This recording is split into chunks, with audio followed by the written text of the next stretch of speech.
Fala, meus queridos, queridas. Vamos continuar aqui o assunto que a gente começou a trabalhar na videoaula anterior, né? Falando sobre curvas, funções vetoriais. Como vimos, né, na aula passada, nós entendemos como uma curva ou uma função vetorial uma função que associa números reais a pontos ou vetores no plano, né? Dito de maneira mais matemática, funções, curvas ou funções vetoriais são funções de R em R2.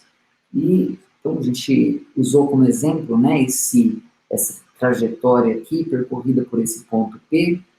Ela começa na origem e percorre então todo o seu trajeto. O que nós queremos fazer agora aqui, né, é entender como representar algebricamente as funções vetoriais ou as curvas. Então, essa função, essa curva em particular aqui, eu escolhi aqui então eu vou usar, para usar exatamente o mesmo exemplo, eu anotei aqui quais são as coordenadas, né, porque aqui o que acontece? Para cada tempo t, para cada instante de tempo t, esse ponto p ele tem duas coordenadas. Ele tem uma abscissa, tem uma ordenada, e elas, claro, dependem de t. Né? À medida que o tempo passa, a posição do ponto P varia. Então, de fato, o ponto P, as suas coordenadas dependem de T, são funções de T, dessa variável T. E aqui a gente pode até ver quais são essas duas coordenadas em função de T.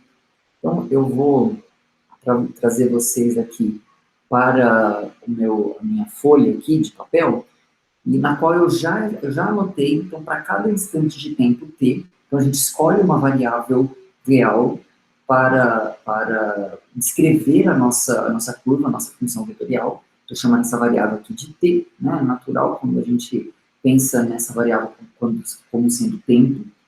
E, então, para cada tempo t, que varia aqui no nosso exemplo de 0 até 4, nós teremos uma posição para esse objeto dada pelo ponto P de t. Nós vamos olhar para essas coordenadas aí, não como posição, mas como deslocamento, ou seja, eu vou olhar de fato como função vetorial. Então, essa função vetorial eu dei o nome de f, e aí a gente costuma colocar uma setinha em cima, né, para representar que eu estou falando de uma função vetorial. Né? Essa flechinha, ela está ligada a essa noção de vetor. Então, é uma função que para cada t associa um vetor, né, que tem essas duas coordenadas. Então, essa é a primeira forma de representar uma função vetorial, por meio das suas duas coordenadas em função da variável t, ou do parâmetro t. É comum, nesse contexto, chamarmos essa variável t de parâmetro da curva, o parâmetro da função vetorial. Portanto, essa é a primeira representação, a qual nós chamamos de equação vetorial. E por quê? Porque é a equação que associa para cada instante de tempo t um vetor. Então, é chamada de equação vetorial. Essa é a primeira forma. Uma outra forma que também é bastante comum, a gente vai utilizar bastante, a gente, essencialmente é a mesma coisa, mas a gente discrimina, né, separadamente, quem são as coordenadas x e y desse vetor. Então, eu posso representar assim, eu olho ali para aquele vetor e eu vejo que a coordenada x dele, coordenada x, é t. A primeira coordenada é t. E a coordenada y é aquela expressão que está ali na segunda coordenada, né, t menos 2 ao cubo, menos 3, t menos 2, mais 2. Mais 2. Né? Essa é uma forma equivalente, né, isso aqui, ao invés de escrever como um vetor, dando as suas duas coordenadas, em termos de par ordenado, nós estamos discriminando, né, quem é a coordenada x, no caso t, quem é a coordenada y, No caso, essa expressão toda aí. Essa forma de representar a função vetorial nós chamamos de equações paramétricas da curva. Equações paramétricas. Esse é o nome que nós temos, equações paramétricas. E nós temos ainda uma terceira forma de representar as curvas, as funções vetoriais. E essa terceira forma, ela consiste de representar a curva por meio de uma equação que não envolva o parâmetro t. Ou seja, se nós conseguirmos, nessa expressão, nessas duas expressões, encontrar uma relação entre x e y que não envolva o parâmetro t, então essa será uma terceira forma de representarmos a curva.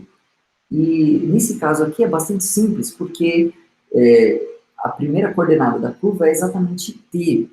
Então, se eu já sei que x é t, fica fácil escrever, por exemplo, y em termos de x e eliminar t dessa expressão. Né? Basta trocar t, onde aparece t embaixo, eu troco por x, porque afinal de contas x é igual a t.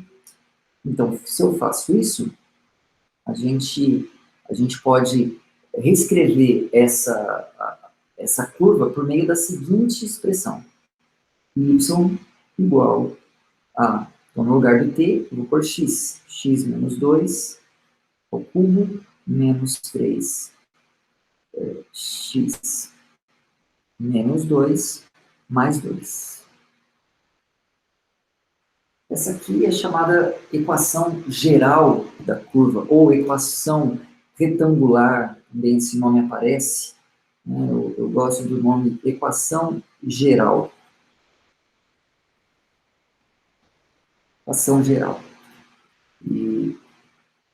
Então, essas são as três principais, né, formas de representarmos uma função vetorial. Por meio da sua equação vetorial, na qual eu represento para cada t, para cada parâmetro t, um vetor. Né, descrevo as coordenadas desse vetor. Eu posso representar por meio das equações paramétricas, né, no caso aqui, simplesmente dizer quem é a coordenada x dessa função vetorial, quem é a coordenada y. E quando aparecer a expressão para vocês assim, parametrize, encontre uma parametrização para a curva tal, nós estamos falando em encontrar equações paramétricas, encontrar expressões desse tipo que descrevam aquela curva, aquela função vetorial. Bom, então, parametrizar uma curva equivale a encontrar equações paramétricas para essa curva. E, finalmente, a equação geral, né, na qual nós eliminamos a variável t, o parâmetro t, e escrevemos por meio de uma equação algébrica entre as variáveis x e y, as coordenadas x e y daquela curva. Se fosse um espaço muito parecido, né, aqui na equação geral tem uma diferença importante, mas olhando para as duas de cima, a equação vetorial e a equações paramétricas, exatamente a mesma coisa. A única diferença é que nós teríamos uma terceira coordenada. E se estamos no espaço, então nós temos três coordenadas. Né? Então, na equação vetorial, a gente teria ali três coordenadas, as equações paramétricas seriam três, x igual, né, a expressão ali em termos de t, y igual a expressão em termos de t, z igual a sua expressão correspondente em termos de t. Então, essas são as três formas de representarmos curvas, representarmos funções vetoriais. Espero que tenha ficado claro. Qualquer dúvida, nos procurem, mandem mensagem, nos avisem, vamos caminhar juntos. Um abraço, gente, até o próximo.